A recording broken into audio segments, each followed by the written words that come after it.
राष्ट्र को संबोधित करेंगे। अपने संबोधन में प्रधानमंत्री नरेंद्र मोदी कोविड-19 और इसे खत्म करने के प्रयासों से संबंधित मुद्दों पर बात करेंगे। इससे पहले बुधवार को प्रधानमंत्री ने कोविड-19 से निपटने के लिए किए जा रहे प्रयासों की समीक्षा के लिए एक उच्च स्तरीय बैठक की। बैठक में देश की तैयारियों को और मजबूत करने के तरीकों पर चर्चा की गई, जिसमें परीक्षण सुविधाओं को और बढ़ाना शामिल है। प्रधानमंत्री ने कोविड-19 के खतरे से निपटने में लोगों, स्थानीय समुदायों और संगठनों के सहयोग पर भी जोर दिया। प्रधानमंत्री ने कोविड-19 का मुकाबला करने में सबसे आगे रहने पर राज्य सरकारों, चिकित्सकों, पैरामेडिकल स्टाफ, सशस्त्र और अर्ध सैनिक बलों, विमानन क्षेत्र, नगर पालिका के कर्मचारियों का आभार जताया। जहां सभी देशवासियों को, दुनिया के लोगों को भी उन्होंने अभी हाल में ही उन्होंने सार्क देशों को भी संबोधित करके और अपनी भावना से अवगत कराया। वहीं देश भर के लोगों को कि कोई पैनिक होने की आवश्यकता नहीं है, कोई भयभीत होने की आवश्यकता नहीं है, और इस पर उनका मार्गदर्शन हम सब लोगों के लिए पाथेय होगा, हमें बल प्रदान करता है और हम उनके मार्गदर्शन में स्वास्थ्य विभाग के माध्यम से काम कर रहे हैं। और मुझे लग रहा है कि इस पर हम कंट्रोल करने के लिए हर लोगों के सहयोग से जो संभव हो सकता है वो किया जा रहा है। सक्रिय मामले सामने आए हैं, जबकि 15 लोगों को इलाज के बाद छुट्टी दी जा चुकी है और 4 लोगों की मौत हुई है। महाराष्ट्र में सबसे ज्यादा मामले सामने आए हैं, जहां संक्रमित लोगों की संख्या 42 है, जबकि केरल में 25 मामले सामने आए हैं। वहीं भारतीय आयुर्विज्ञान अनुसंधान परिषद ने कहा है कि समुदाय में इसके फैलने को लेकर भ्रम की स्थिति बनी हुई है। संस्था ने कहा कि जो भी नमूने लिए गए हैं वो सभी नेगेटिव सामने आए हैं।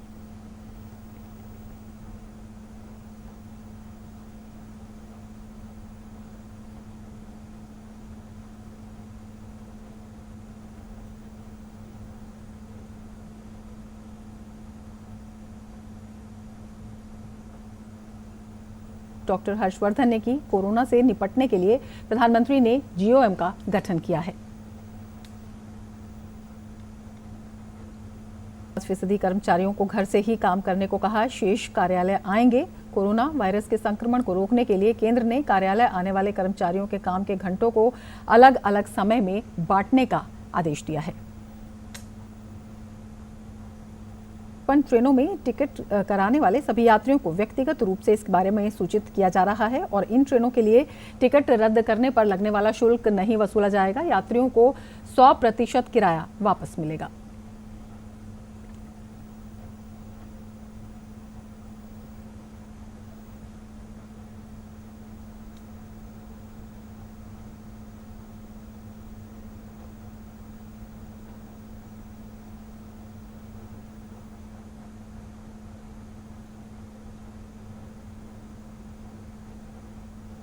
अच्छी व्यवस्था है और मैं यहाँ निरीक्षण कर कर ये कह सकता हूँ कि जो हमने आदेश दिए हैं, जो निर्देश दिए हैं, उनका पालन हो रहा है और निश्चित रूप से होना चाहिए। यह मानवता के हित में है और यह हमारी जिम्मेदारी है, हमारी भूमिका है।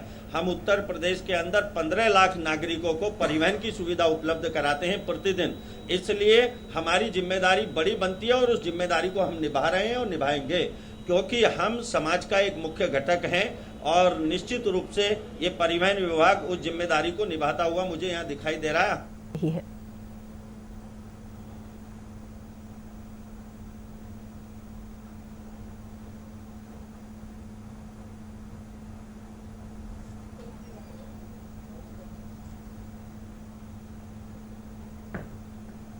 भाजपा कार्यकर्ताओं ने अच्छी पहल की शुरुआत की है। कोरोना वायरस से बचाव के लिए भाजपा कार्यकर्ताओं ने लोगों को मास्क बांटे। राज्य में कोरोना वायरस के कुल 25 मामले सामने आए हैं।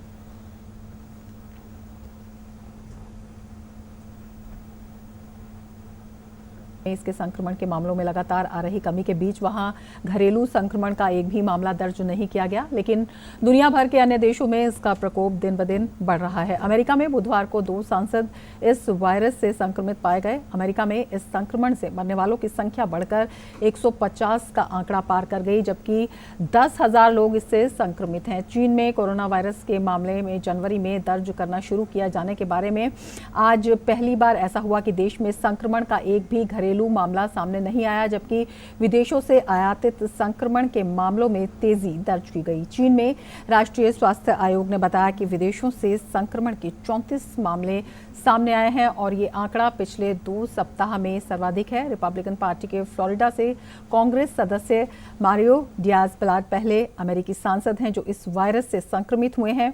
बलाट के कार्यालय ने बताया कि सांसद को शनिवार को बुखार और सिरदर्द की शिकायत हुई और बुधवार को उन्हें बताया गया कि वे कोविड-19 से संक्रमित पाए गए हैं। इस बीच डेमोक्रेटिक पार्टी के सदस्य एवं सांसद बेन मैकेजम ने बताया कि उन्हें भी शनिवार को जुकाम जैसे लक्षणों की शिकायत महसूस हुई थी और अब उनके इस वायरस से संक्रमित होने की पुष्टि हुई है। अमेरिका के राष्ट्रपति डोनाल्ड ट्रंप ने बुधवार को स्वास्थ्य आपातकाल की घोषणा कर दी थी। अमेरिकी सेनेट ने कोरोना वायरस के कारण पैदा हुए संकट में अमेरिकी कर्मियों की मदद करने के लिए $100 अरब के आपदा पैकेज को आसानी से मंजूरी दे दी। प्रतिनिधि सभा से इसे पहले ही मंजूरी मिल चुकी है। राष्ट्रपति ट्रंप के हस्ताक्षर के बाद ये लागू हो जाएगा। कोरोना वायरस के प्रकोप के चलते अमेरिकी राष्ट्रपति डोनाल्ड ट्रंप ने बुधवार को कनाडा से लगी सीमा गैर जरूरी यातायात के लिए अस्थायी रूप से बंद करने का ऐलान किया।